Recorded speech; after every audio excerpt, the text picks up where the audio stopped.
ओम नमः शिवाय मंत्र है, पंचाक्षरी है, तो उसके 5,05,500 10वां हिस्सा उसका हवन, उसका 10वां हिस्सा तर्पण, 10वां हिस्सा ब्राह्मण भोजन।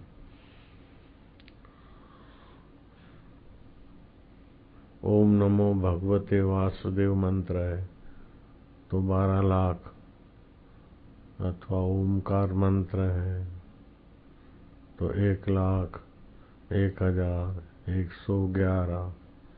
गायत्री मंत्र है तो 24 लाख 24,000।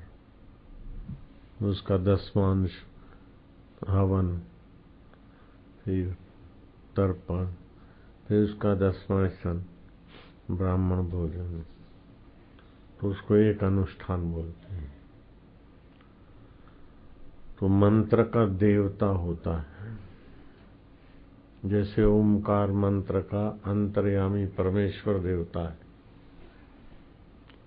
गायत्री मंत्र का सूर्य देवता है, देवता भी होता है मंत्र का और ऋषि भी होता है। जैसे ओमकार मंत्र के ऋषि भगवान नारायण है और ओमकार मंत्र के देवता अंतर्यामी प्रभु है। तो ओमकार मंत्र के देवता अंतर्यामी प्रभु है, जो फुर रहा है सबके अंतकरण में चैतन्य। अब दूसरा प्रकाश देख के चैतन्य फुर तो रहा है, दिखता कम है लेकिन है। हाँ? है।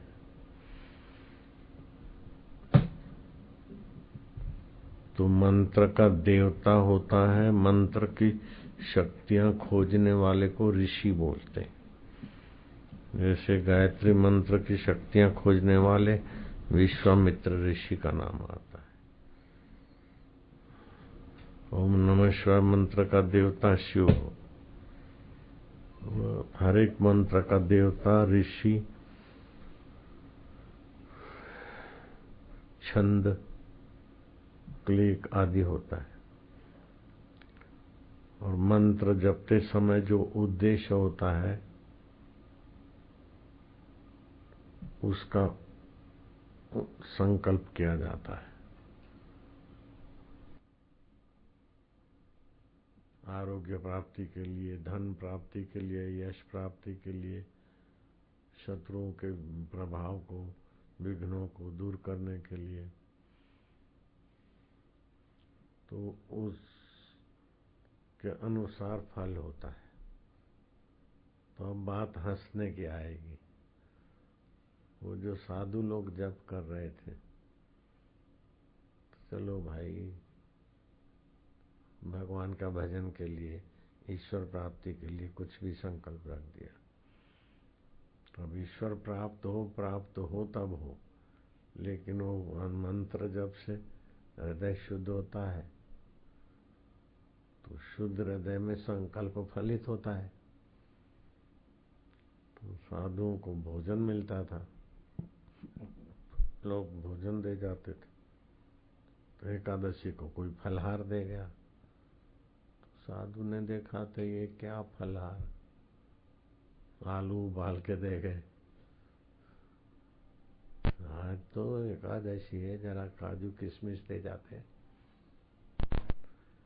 वो फिर चलो जप करे तो देखा कोई आदमी आया, काजू किशमिश दे गया। अब ईश्वर मिलने का संकल्प काजू किशमिश में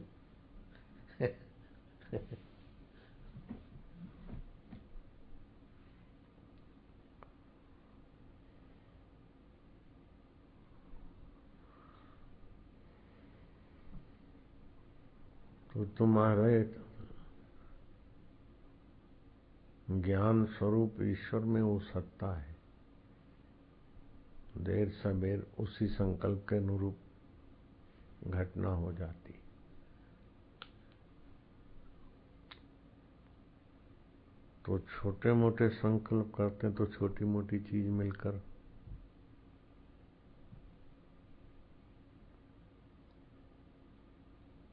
उसी में जीव घूम जाता है। लेकिन जो होगा देखा जाएगा। हम तो हर हाल में सम रहेंगे। हमें अपने आत्मदेव का ज्ञान चाहिए। तो ईश्वर और वो मंत्र के प्रभाव से वो ज्ञान स्वरूप ईश्वर तुम्हारी बुद्धि को विलक्षण ज्ञान से भर देगा। प्रतिकूलता आई तो बोले क्या है, अनुकूलता आई तो भी क्या। कोई सुंदरी दिखी, सुंदरा देखा तो बोले इसका सौंदर्य क्या है। उस मेरे आत्मदेव के सौंदर्य से आंख में ही चमक आती सबकी, उसी की मधुरता से वाणी बोलती।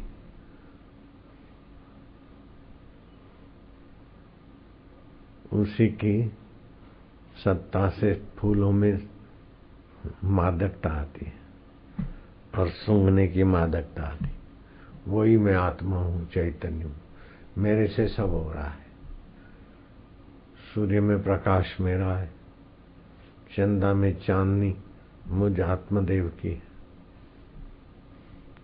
ऋषियों के हृदय में मेरा ही चैतन्य स्फूर्ता है, क्योंकि चैतन्य तो एक है। जैसे आकाश एक है, बुलबुले तरंग अनेक, लेकिन पानी एक।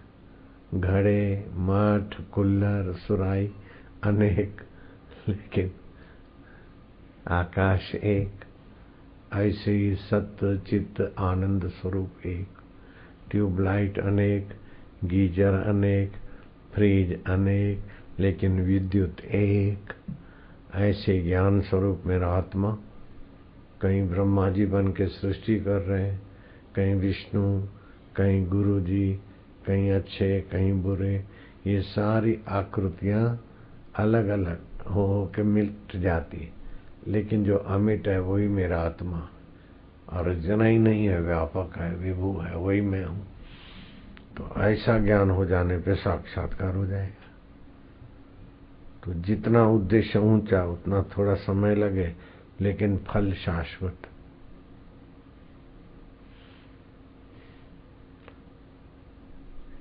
क्यों कि अपना आपा शाश्वत है। बादाम काजू आया, काजू किशमिश आया, वाह, जब करने से काजू मिल गया, किशमिश मिल गई। ये तो बच्चों जैसा है कि जरा माँ ने खिलौना दे दिया, चीज वस्तु दे दी, लेकिन आगे चल के तू इसी घर का मालिक भी तो है। अभी माँ ने खिलौना दिया तो बबलू राजी हो गया, लेकिन आगे चल के लगेगा कि तेरे माँ ने काजू किशमिश दिया, पुगा दिया। अब वो माँ तो बेचारी बूढ़ी हो गई और पूरा मिलकत का तो मालिक मैं ही हूँ। ऐसे ही प्रकृति माँ तो बेचारी बूढ़ी हो जाती, मेरा आत्मा तो नित्य नवीन रहता है। ये दृष्टांत भी पूरा दृष्टांत तो सिद्धांत समझाने के लिए होता है। तो प्रकृति माँ बूढ़ी हो जाती तो बेटा भी जवान भी बूढ़ा हो जाएगा, लेकिन आत्मा ज्ञान स्वरूप ईश्वर नित्य एक रस है।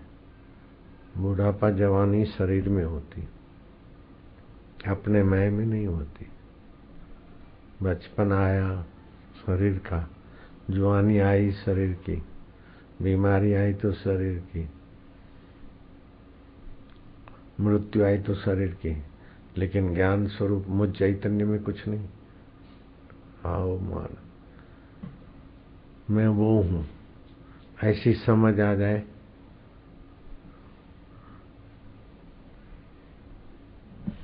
अरे बोले क्या करें, वो देखता है, वो देखता है, भगवान देखता है। वो सब देखे न देखे, लेकिन उनको देखने वाला मैं तो हूं। मैं सबको देखता हूँ, वो देखता है, वो देखता है, वो देखता है, उनको देखने वाला सबको मैं तो हूँ। मैं अपने आप से अलग नहीं होता हूँ। उनके शरीर तो अलग हो जाए, आकृति अलग हो जाए, और उनके शरीरों में भी तो मैं ही देख रहा हूँ। वो ज्ञान बड़ा आनंद स्वरूप, बड़ा निर्भय बना दे। इसी को बोलते पूर्ण गुरु कृपा मिली। पूर्ण गुरु का ज्ञान।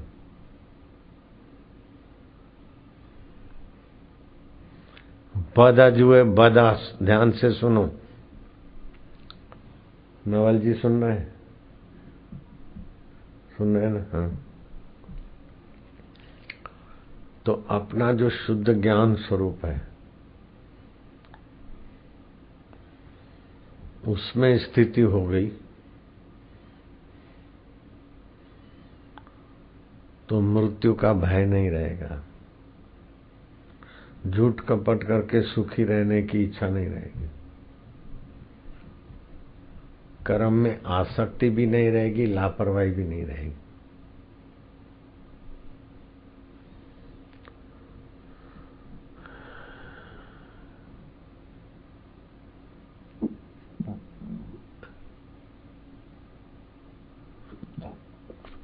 योगम युंजन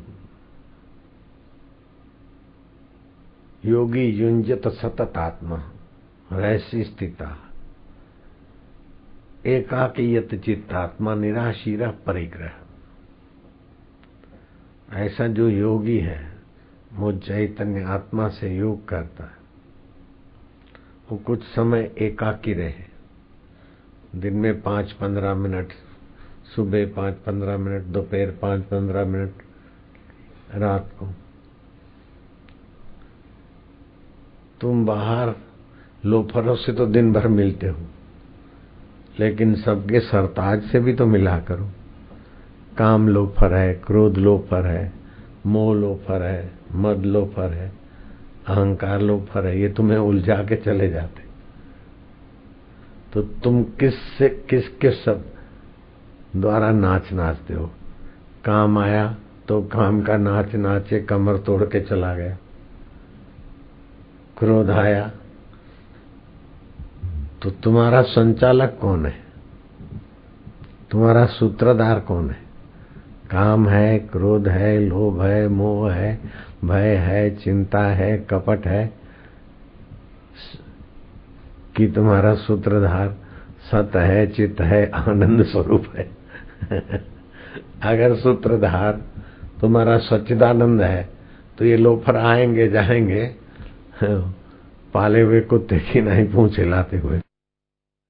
सूत्रधार झूठ कपट पलायनवादिता ये वो इन लोफरों को करोगे तो तुम्हारे को नोच नोच के कहीं का नहीं रखेंगे।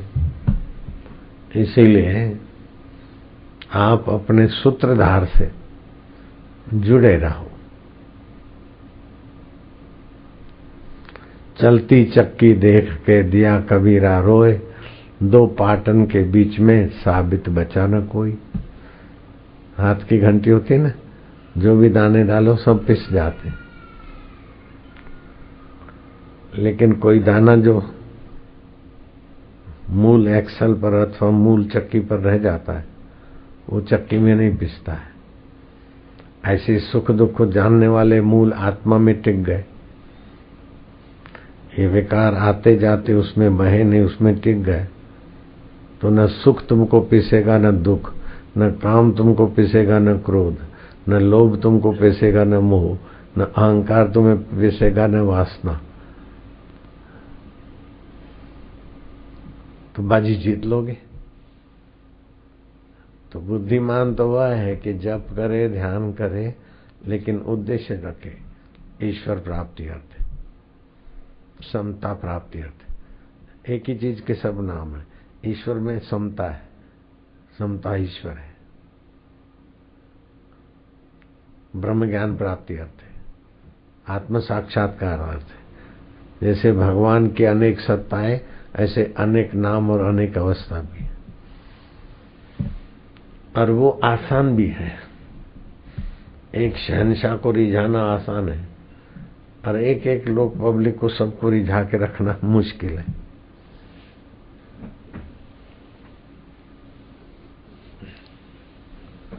अपने में तृप्त रहना आसान है, लेकिन सभी को तृप्त करके और तुम अच्छे हो ये कहलाना मुश्किल है। और आप तृप्त रहते तो सब तुमको खींच के तुम्हारे तरफ आएंगे, नहीं तो तुम सबके आगे पूंछ हिलाते हिलाते थक जाओ। बच्चा खेलता है, निर्दोष है, अपने आप में तृप्त है, तो सब उसके तरफ आकर्षित होते हैं।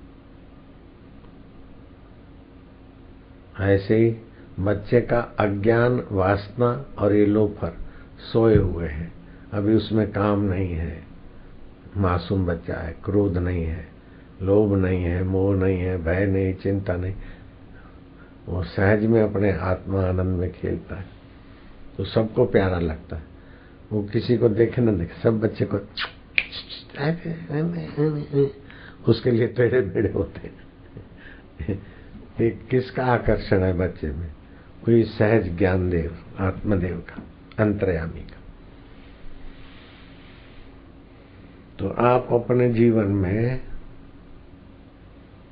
अपने सहज सत्य स्वरूप, ज्ञान स्वरूप, आत्मदेव में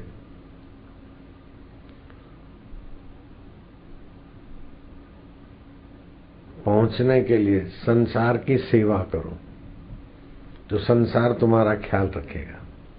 लेकिन तुम संसार को दबाने जाओगे तो संसार तुमको दबाएगा। तुम संसार से सुख लेने जाओगे तो तुमको संसार नोच के खत्म कर देगा। जो भी संसार से ज्यादा सुख लेते हैं वो बावरे वायड़े हो जाते हैं। देखा होगा, जितना स्पीड से संसार का सुख लेते उतने बूढ़े हो जाते। रात को भी जागते तो जल्दी बूढ़े हो जाते। 10 से 3 के बीच जो जागते ना, वो जल्दी बीमार, जल्दी बूढ़े हो जाते। उस समय कोशिकाएं बनती है लीवर में, नेत्रों में, जो भी आवश्यकता चाहिए वो ऊर्जा समाहित होती है। 1 से 3 के बीच तो भूल के भी नहीं जगना चाहिए। 1 से 3 अथवा 10 से 3 तक ड्राइवर लोग जगते हाईवे के, तो देखो उनकी जीवनी शक्ति मरी मरी, अपने स्वास्थ्य के प्रति, अपने अधिकार के प्रति, अपने जीवन प्रतिक्रिया के प्रति अनभिघ्न है। नोचते रहते हैं, गाली देते रहते, पैसे निकलवाते। तीजे समय उस आत्मा के नजीक होती है, उस समय तो ड्राइविंग करते रहते।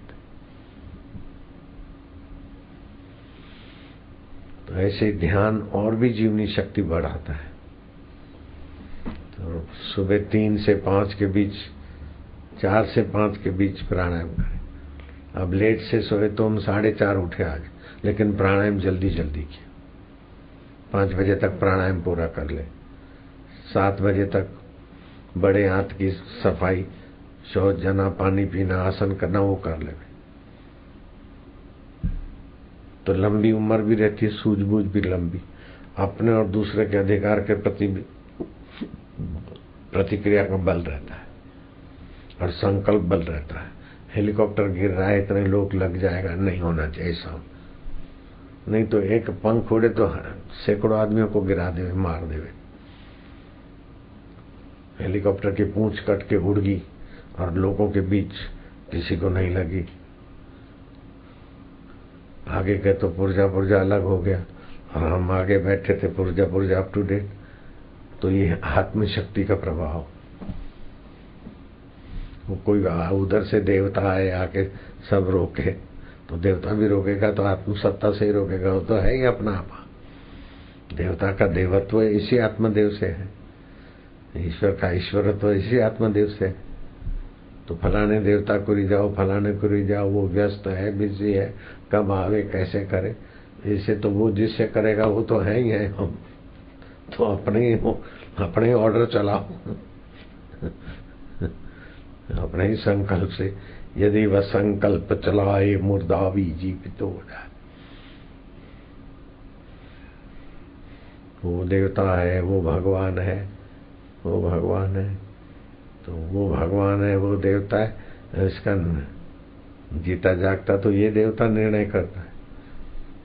तो इसी देवता में स्थित हो। तो ये सत्य स्वरूप है। तो असत्य का आश्रय छोड़ो। काम, क्रोध, लोभ, मोह, चाणक्य नीति। और चाणक्य नीति वाले को आखिर सब छोड़ के परमात्मा में विश्रांति पाने के लिए जाना पड़ा चाणक्य को। हाँ, चाणक्य नीति ग्रंथ रचने के बाद भी उसको सब छोड़ के परमात्मा में विश्रांति पाने के लिए जाना पड़ा। एक लोटा और कंबल मेरा लाओ, चंद्रगुप्त से कहा कि मेरे को जाना है। तो आपका उद्देश्य जहां चाणक्य आखिरी में गए वहां जाना है। चाणक्य नीति पढ़ के छल कपट, दबाव, झगड़ा खोरी, इस संसार में उलझो मत। जहां श्री राम विश्राम पाए, जहां शिव जी विश्राम पाए, जहां चाणक्य आखिरी में विश्राम पाए, जहां गुरु जी तुमको विश्राम दिलाना चाहते, उधर का उद्देश्य बनाओ, नहीं तो थक जाओगे।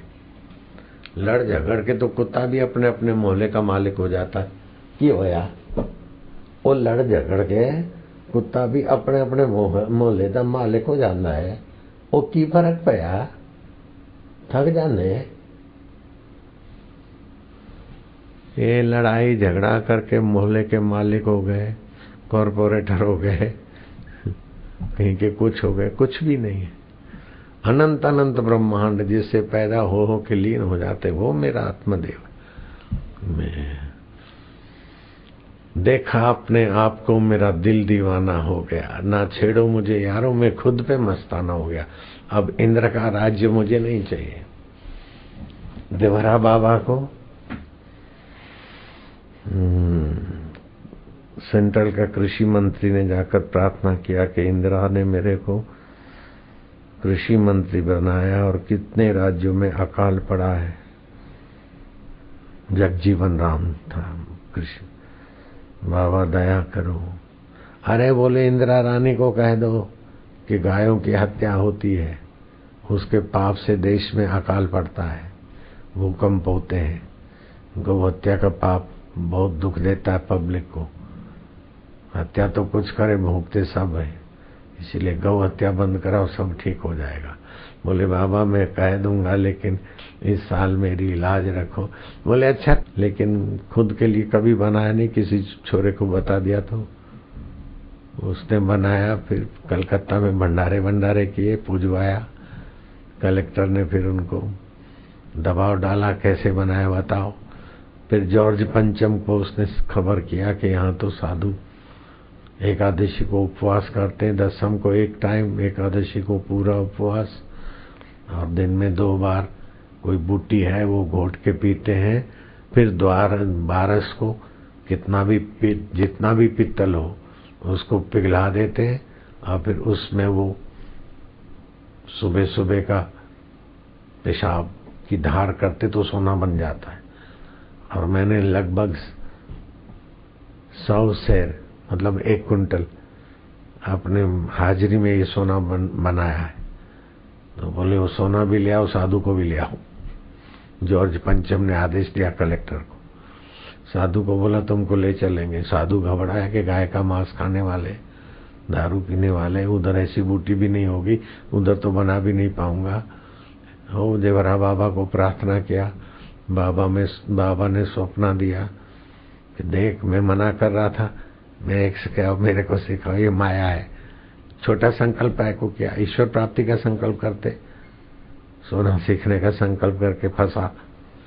जैसे वो काजू किशमिश का संकल्प करके उसी में उलझ गए। नौकरी मिल जाए, शादी हो जाए, प्रमोशन हो जाए, मैं विदेश में जाऊं, ऐसे तो कई आते, उनके संकल्प पूरे हो जाते। आज अभी आया एक मेरे को ऑफर आई है, $1,20,000 मिलेगा, हिंदुस्तान का 6 लाख रुपया महीने का हो जाएगा। बाबा जाऊं, लेकिन पहले फंस गया था वीजा में अभी नहीं फंसू। मैं कहा ठीक है, मंत्र पकड़ा दिया। अब फंसेगा नहीं, फंसेगा तो मंत्र से रास्ता निकल आएगा। लेकिन ये बहुत छोटी छोटी बात है। कृष्ण जी से कृष्ण है, राम जी से राम है, शिव जी से शिव है, उसी से हम है। उनका आत्मा हमारा आत्मा एक ही है। वो जानते उसमें टिके हैं तो सामर्थ्य है। अपन लोग इसमें उलझते तो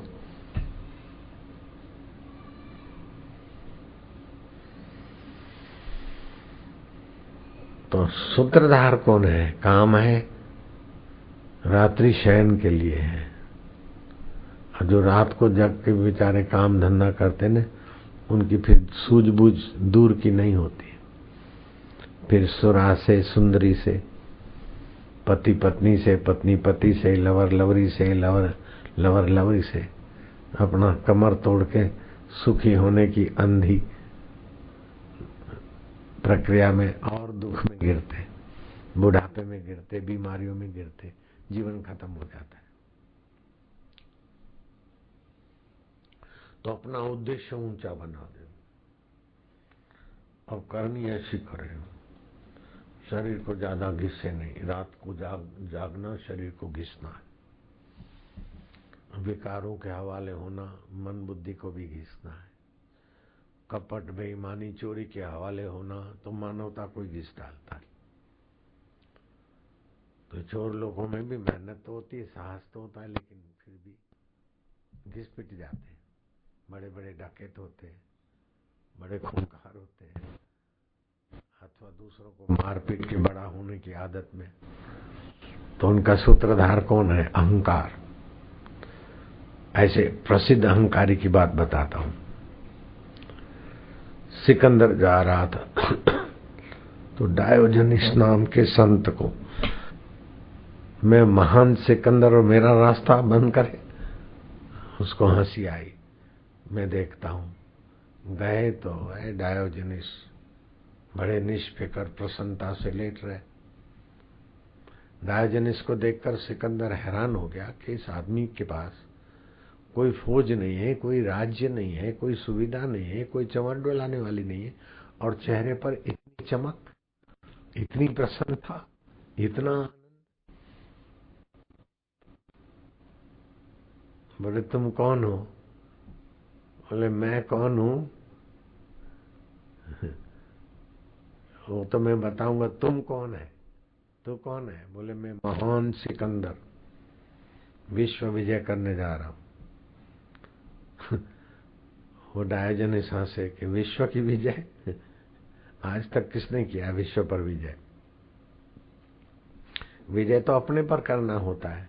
काम से, क्रोध से, लोभ से, अहंकार से बचकर अपने आत्मा में विश्रांति पाना, आत्मा के आनंद में रहना चाहिए। निर्विकारी सुख है, निर्दोष सुख है और नित्य नवीन सुख है इस चैतन्य का। बोले हाँ, लगता तो है तुम बहुत सुखी हो, ये चीज मेरे को भी चाहिए। बोले चाहिए तो बैठ जा, जगह काफी है, लेट जा मस्ती से, कुछ नहीं चाहिए, आओ आनंद हो जाओ उस सूत्रधार के हवाले। काहे को अहंकार के हवाले जाता है? मैं बड़ा कईयों के गर्दन काट के लूट के फिर बोलेगा मैं बड़ा, और मौत आएगी तो सब बड़ा रह जाएगा, भूतों के भटकेगा। बड़ा बनना है तो बड़े में शांत हो जा। बड़े की सत्ता लेके दूसरों को दबा दबा के बड़ा बनेगा तो दबाने वाला शरीर भी तो मर जाएगा। बोले बात तो ठीक कहते हो, लेकिन अभी मेरे को जाने दो, मैं जाता हूँ, विश्व विजयी होके आऊंगा।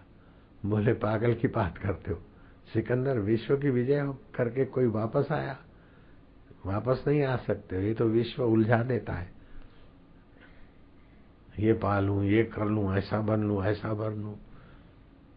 दुनिया के अधिकार अपने पैरों तले दबाने वाला खुद ही दुनिया से दब जाता है। बाधा एवी रीते दबाई गया क्यों है?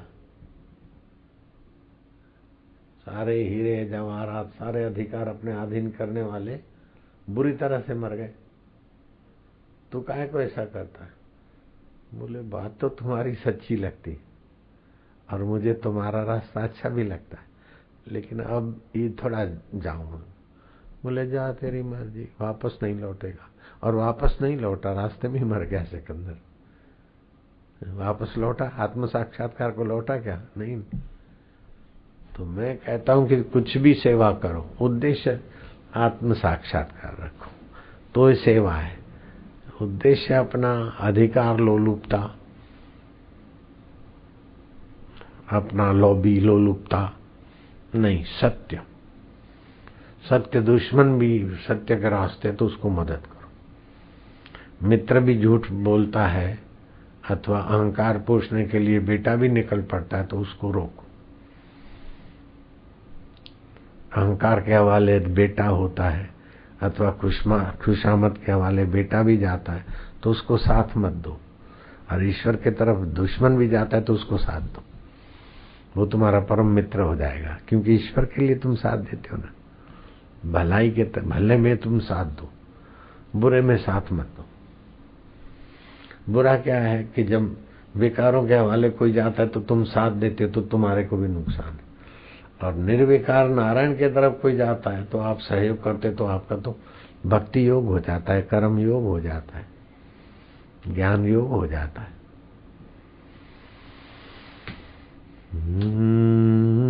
बहुत सार बात है।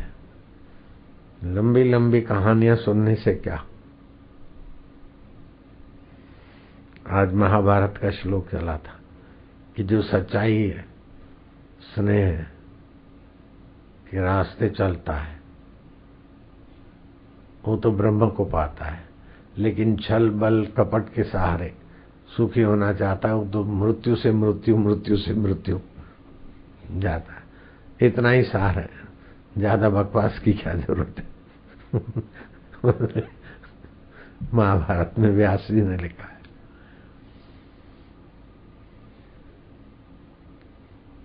ईश्वर प्राप्ति का सच्चा इरादा करे फिर इनको भी भूलेंगे।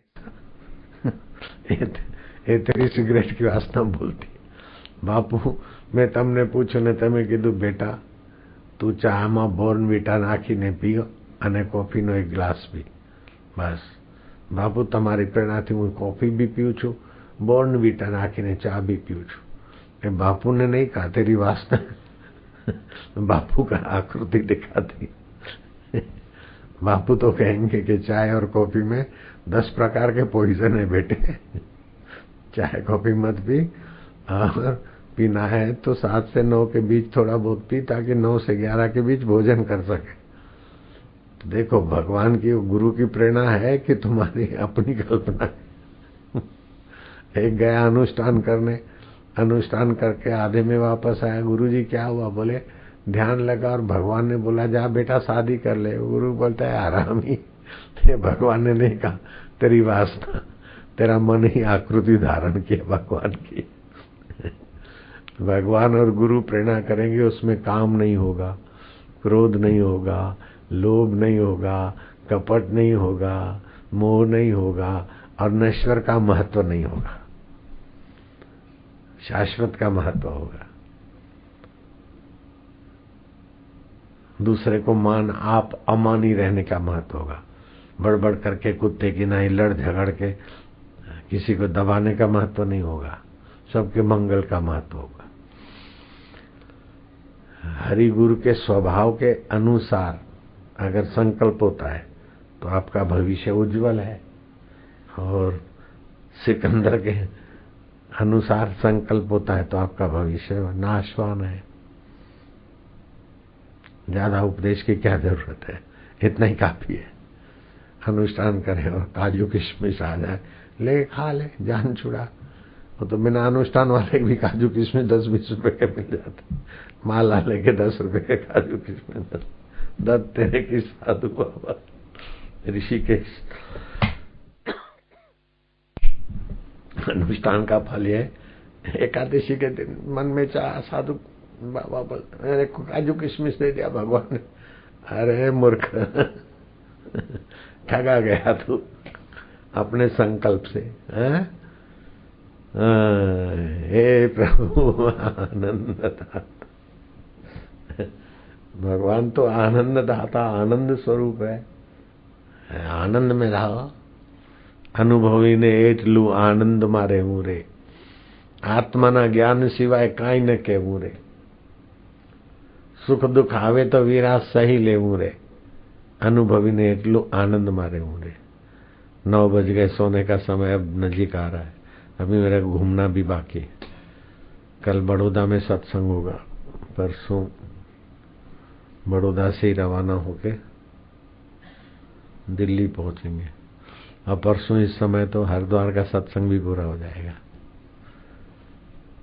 परसों सुबह 8:30 बजे तक तो बड़ौदा होगा, फिर 11 बजे दिल्ली में, फिर 3 बजे जहाज उड़ेगा तो 4 बजे हरिद्वार, 4:30। परसों इस समय तो हरिद्वार का सत्संग पूनम पूरी हो जाएगी। कल परसों में 2 दिन में 3 प्रोग्राम हो जाएंगे, बड़ौदा, दिल्ली, हरिद्वार। ओम नारायण हरि। अपने आत्मदेव में आओ, तुम कितने सुख रूप हो। जिसको सुख से निहारते वो सुख रूप हो जाता है। जिस पर प्रेममयी दृष्टि डालते हो वो आकर्षण का केंद्र बन जाता है। फूलों में मादकता तुम्हारे ही चैतन्य की, पक्षियों में किल्लोल तुम्हारी ज्ञान स्वरूप चैतन्य का। नहीं, चंदा में चांदनी तुम्हारे ही चैतन्य की, वही चांदनी आंखों को चमचम चमका रही। तुम चमक देने वाले हो आंखों को, हृदय को धड़कन देने वाले हो, मन को ख्याल देने वाले हो, बुद्धि को निर्णय देने वाले हो, और सब बदल जाता फिर भी तुम नहीं बदलते हो। कैसे अमर हो? ऐसा चिंतन करो, मैं अमर आत्मा हूँ, चैतन्य हूँ। ओम ओम। वो देखता है, वो देखता है, वो देखता है, वो सब देखे न देखे उनको मैं देख रहा हूँ। ऐसा मैं अपने आप का प्यारा। ओम हरि ओम प्रभु ओम आनंद। ऐसा नहीं सोचो कि 2 हाथ पैर वाला कोई प्रकट हो जाएगा, कोई बंसीधर आ जाएगा, ये कर देगा वो कर देगा। ये उधारी कल्पना में मत मरो। अभी है बंसीधर की मूर्ति को महत्व देकर वहां भी मैं आनंद छिटक के आनंदित होता हूँ। अब मुसलमान के आगे बंसीधर की मूर्ति रखो तो अरे ये कहाँ आ गए, हम तो अल्लाह को चाहते। तो जैसी जिसकी भावना वहीं से वैसा सुख दुख बनाने की सत्ता तुम्हारे चैतन्य में है। कितना स्वतंत्र तुम्हारा चैतन्य वैभव है। तुम्हारा चैतन्य अलग, तुम अलग, ऐसा थोड़े है। तुम ही चैतन्य हो, हाथ पैर तुम नहीं हो। हाथ पैर तो यहाँ पड़े रहेंगे फिर भी तुम हो। ओम ओम ओम आनंद, ओम शांति, ओम माधुर्य। ये मोबाइल फोन, वेबसाइट, पिक्चर मानवता के लिए बहुत घातक है। शांति, ध्यान, भजन, सरलता, सज्जनता, आर्जव, क्षमा, संतोष, ये मानव को आत्मा परमात्मा मिले। ये जीतूं, ये जीतूं, ये अपना कर करके मर गया सिकंदर, परेशान हो गया, भटक के मर गया। और डायोजनीस किसी को सताने आए, अमर पद में मस्त, जीते जी मस्त, और शरीर छूटने के बाद व्यापक विभू हो गए। और वो तो भटकता रहा। विश्व की विजय करने वाला विश्व का गुलाम होकर न जाने कितने माताओं के गर्भों में भटकेगा, और अपने पर विजय करने वाला मौज में रह गया। एकदम 2 टूक बात है। तो अपनी ख्वाहिशों को कम करके आत्म विश्रांति पाओ। चल कपट बड़बड़ बड़बड़ बड़बड़ बड़बड़ झगड़ा पूरी अधिकार लोलुपता है, छोड़ो। सत्य की प्रीति, सत्यमेव जयते। सत्य समान तप नहीं, झूठ समान नहीं पाप। जिसके हृदय सत्य है उसके हृदय आप। और साधक वो है कि ऐसा व्यवहार करे कि गुरु जी को अथवा दूसरे गुरु भाइयों को विक्षेप ना हो, दौड़ दौड़ के ही हूँ, धक्का धक्की, ये मनमुख लोग होते हैं, आवारा। आवारा लोगों से तो उनके पड़ोसी परेशान हो जाते। जैसे भैंस होती ना, गाय होती तो पैर बाहर रख के तालाब में से पानी पी लेगी। अब भैंस होगी तो पहले तालाब का पानी गंदा करेगी, निगुड़ी करेगी। ऐसे आवारा दौड़ धूप करके वातावरण माहौल बिगाड़ देंगे। अभी कितना शांत माहौल, शुरुआत में तो नए नए तो जरा केजी में तो बच्चों को पुचकारा जाता है, लेकिन कॉलेज में तो बच्चों को डिसिप्लिन सीखना चाहिए, नहीं तो बाहर निकालो। हाँ, शुरुआत तो ही हूँ चले, बहुत दिन हो गए फिर ही कर निकालो बाहर। कॉलेज के लायक ही नहीं, नालायक है। जो डिसिप्लिन नहीं मानते धर्म की जगह पे और धार्मिक जगह के आने में या बैठने में, नालायक। अब संत उदार हैं, फ्री में बैठा दिया। अखंडानंद सत्संग कर रहे थे वृंदावन में, एक लड़का खड़ा हो गया, महाराज जीवात्मा में और परमात्मा में क्या भेद है? बैठ जा। बैठ गया। 10-15 मिनट में उथल पाथल करते हुए फिर खड़ा हो गया।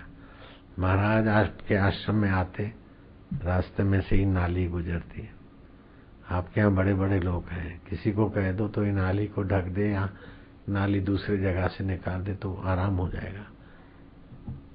बोले इसीलिए तो बैठा दिया था पहले, अभी तेरे को नाली दिखती और महात्मा इसको बोल दे इसको बोल दे, ये तेरे को ज्ञान देने कोई बुलाया किसी ने? तेरे को ईश्वर में प्रीति है कि ये सब नेतागिरी में है? इसीलिए तो तेरे को जवाब नहीं दिया। कि गोरखनाथ ने मंत्र विद्या के बल से पुतले में से एक बच्चे को बनाया, बच्चों के कहने से एक पुतला, और पुतले में संजीवनी विद्या का संचार हुआ, वो बालक बना और आगे चल के नेगीनाथ हुआ। इससे समाज को क्या फायदा, वाचकों को क्या फायदा है? वाचकों को इससे ज्यादा फायदा और किससे होगा कि तुम्हारे आत्मदेव में, मंत्र शक्ति में ऐसी शक्ति है कि प्रकृति के नियम के पार मिट्टी के लौंदे में से पुतले को भी प्राण प्रतिष्ठा किए बिना पुतले को भी जीवन देने का सामर्थ्य तुम्हारा जीवन दाता में है, तुम्हारा आत्मा में है। वाचकों को ये लाभ नहीं होगा, सोचने का तरीका नहीं मिलेगा, और महान योग विद्या भारत की उसकी रक्षा होगी, दूसरों तक पहुंचेगा। इतना ही नहीं किया जोगी गोरखनाथ ने, महेंद्र राजा हिंदुओं को दबाकर बुद्धिस्ट बनाने को लगा, तो हिंदुओं ने प्रार्थना की जोगी गोरखनाथ को। महेंद्र राजा को एक बार दबाया, थोड़े दिन तो ठीक रहा, फिर बुद्धों के चक्कर में आ गया। फिर जोगी गोरखनाथ को कहा तो जोगी गोरखनाथ ने कहा अच्छा।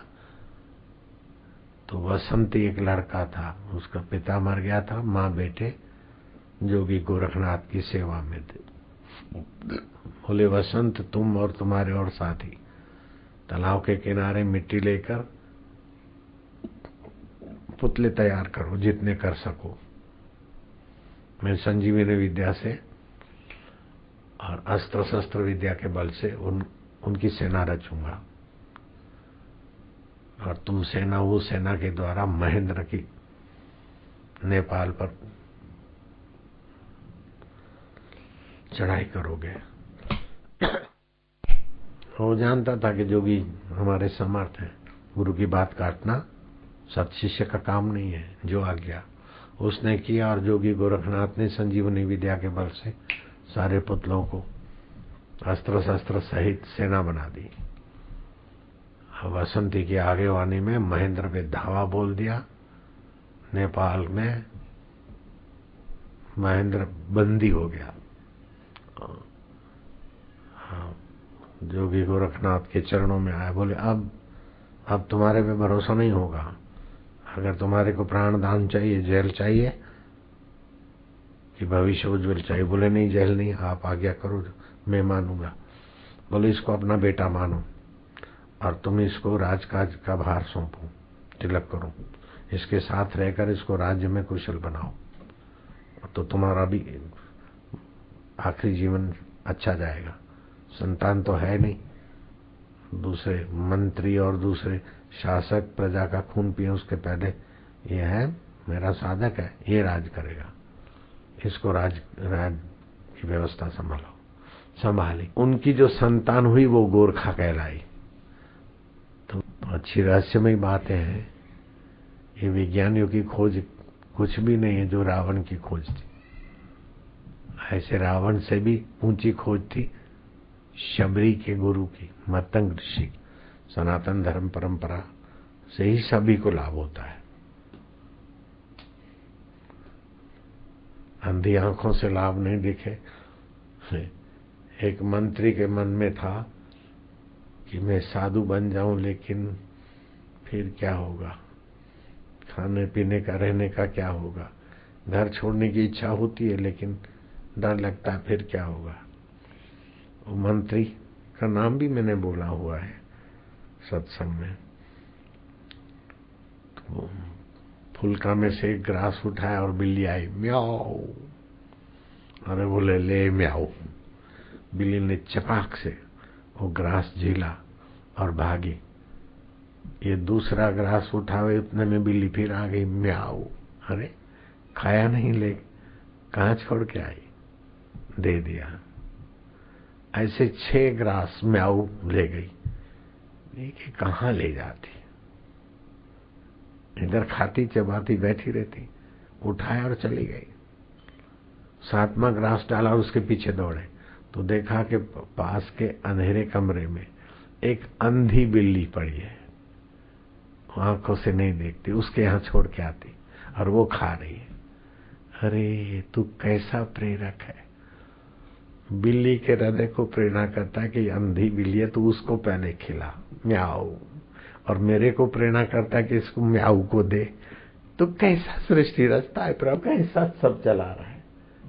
आंख वाली बिल्ली को प्रेरणा देता है म्याऊ बोल, और मेरे को प्रेरणा देता है बेचारी म्याऊ बोल रही दे, और फिर उसको दौड़ाकर अंधी बिल्ली के तक पहुंचाता है। ओ मेरे रब, ओ मेरे रांझा, ओ मेरे प्रभु तेरी जय हो। गदगद हो गए।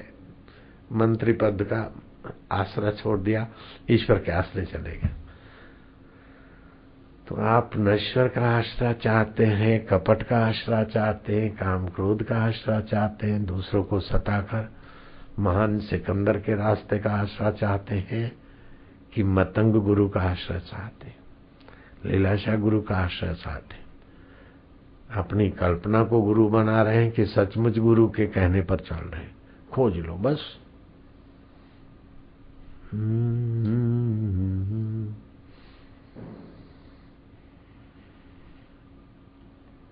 कैसा प्रेरक है, म्याऊ। देव टुकड़ा, पहला ग्रास दिया, दूसरा 6 ग्रास दिए और 7वें को दौड़ाया। इसके प्रश्न का उत्तर भी दे दिया और बिल्ली का भी पोषण कर दिया। कैसा भगवान है। प्रभु तो प्रभु है। और मैं घर चलाता हूँ, मैं आश्रम चलाता हूँ, मैं स्कूल चलाता हूँ, बिल्कुल बकवास है सब। वही नियंत्रण चला रहे परमेश्वर, सबके हृदयों का नियंत्रण वही कर रहे। हरि ओम, आनंद ओम, माधुर्य ओम, हरि ओम ओम। मैं हरिद्वार जाऊं, मैं इधर जाऊं, जो जहां है वहां गहरा गोता मारते नहीं, बाहर तो कितना जाओगे। अब मैं हरिद्वार में कुछ जाऊंगा ना तो बहुत लोग आते हैं, रसोड़े में कुछ नियम बना दूंगा। मोबाइल वाले जी में तो इतना चार्जर, मोबाइल नहीं रखते उनको, वो तुम अभी काहे को मैं जाहिर करूं, तो सब छल कपट करके मोबाइल नहीं वाले हो जाएंगे। अपन फ्री करें तो फालतू घुस जाते हैं, महंगा क्या करना, तो अपन तो 20 रुपए में भरपेट भोजन, लेकिन बना देंगे नियम। जैसे कुछ नियम बनाया तो चंचलता कम हो गई। हरिद्वार में एकदम चंचलता के पंख काट दिए, इधर भी ऐसे ही करेंगे। जल्दी ईश्वर प्राप्ति होनी चाहिए। चंचल लोगों को दरगुजर करते तो अच्छे लोगों से, विचारों से, शांत लोगों से अन्याय हो जाता है, और शांत लोगों का पक्ष लेते तो चंचल लोगों को भारी पड़ता है।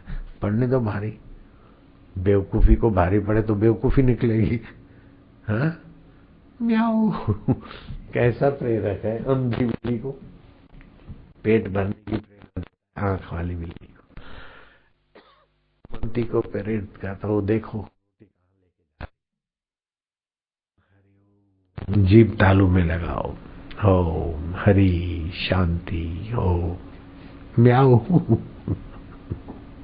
म्याऊ म्याऊ म्याऊ। जहां से म्याऊ उठता है वही बैठा है, उसको वामन बोलते। वामन माना सुंदर, 8 मास के शरीर को सुंदर बना देता। और वामन माना विभु, छोटे में छोटा बड़े में बड़ा। वही परमात्मा छोटे में छोटा है, बड़े में बड़ा है, और सुंदर का भी सुंदर है। उस शरीर, उसके बिना शरीर असुंदर हो जाता है। उसी से म्याऊ उठता है, उसी से उसी से होता है, उसी से होता है। ओम नमो भगवते वासुदेवाय, उसी के नजीक के नाम। कीड़ी में तू नानो लागे, हाथी में तू 9 से 11 नींद करनी चाहिए, थकान मिटती। 11 से 1 तक नई कोशिकाएं बनती है, बुढ़ापा दूर रहता। 1 से 3 लीवर और नेत्र ज्योति की सुरक्षा होती। अगर उस समय जगता है तो लीवर कमजोर हो जाएगा, नेत्र ज्योति कमजोर हो जाएगी, बुद्धि शक्ति, सूझबूझ, प्रतिक्रिया साबी अंगों की कमजोर हो जाएगी। इसलिए 1 से 3 तो कभी नहीं जगो। पति पत्नी का काला मुंह करने वाला व्यवहार भी 1 से 3 के बीच नहीं होना चाहिए। प्रगाढ़ नींद। और 4 से 5 के बीच प्राणायाम, 5 से 7 के बीच पानी पियो, आसन करो, पाद पश्चिमोत्तानासन, प्राणायाम, ये सब हमने ये किया। तब से तो और टनाटन हो गए, जवान हो गए, नहीं लगता? चलो, हरिओम हरिओम। जो पूनम के लिए आए हैं वे हाथ ऊपर करो। कल ज्यादा लोग आएंगे, बहुत हो गया पूनम, आज भी हो गया, कल बड़ौदा में हो जाएगा।